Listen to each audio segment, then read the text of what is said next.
भविष्य का शहर नवप्रभा। साल 2125। दुनिया ने एक नई ऊंचाई छू ली थी।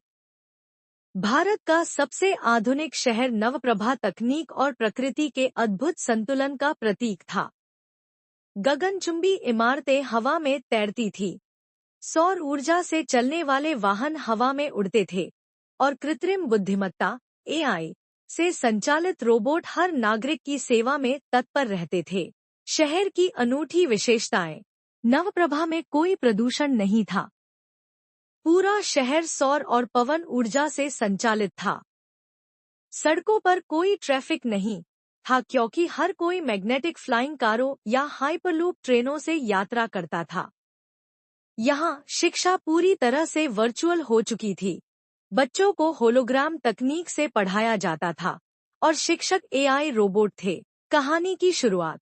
नवप्रभा में रहने वाला अर्जुन एक 18 वर्षीय युवा था जो एक वैज्ञानिक बनना चाहता था। वह बचपन से ही तकनीक और नई खोजों में रुचि रखता था। उसका सपना था कि वह नवप्रभा को और भी उन्नत बनाए। लेकिन एक दिन शहर की मुख्य AI प्रणाली नियो में गड़बड़ी आ गई। शहर की रोशनी अचानक बंद हो गई, हवा में उड़ने वाले वाहन गिरने लगे और रोबोट अचानक काम करना बंद कर दिए। पूरे शहर में अफरातफरी मच गई।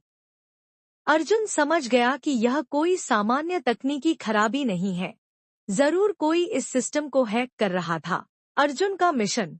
अर्जुन ने अपने दोस्त रिया, जो एक AI इंजीनियर थी, के साथ मिलकर समस्या की जांच शुरू की। उन्होंने पाया कि शहर के मुख्य कंप्यूटर सर्वर में एक खतरनाक वायरस घुस गया था, जो शहर की ऊर्जा प्रणाली को नष्ट करने वाला था। अगर यह वायरस नहीं रोका गया, तो नवप्रभा पूरी तरह से अंधकार में डूब जाएगा और लाखों लोगों की जिंदगी खतरे में पड़ जाएगी। संघर्ष और सफलता। अर्जुन और रिया ने एक सुरक्षा कोड तैयार किया, जिससे वे वायरस को निष्क्रिय कर सकते थे।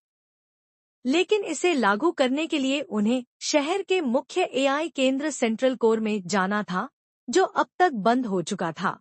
दोनों ने अपने स्मार्ट ड्रोन्स और होलोग्राम तकनीक का उपयोग कर सेंटर तक पहुंचने का रास्ता खोजा। जब वे वहां पहुंचे, तो उन्हें पता चला कि यह हैकिंग एक विदेशी साइबर अपराधी समूह ने की थी, जो नवप्रभा की तकनीक चुराना चाहता था।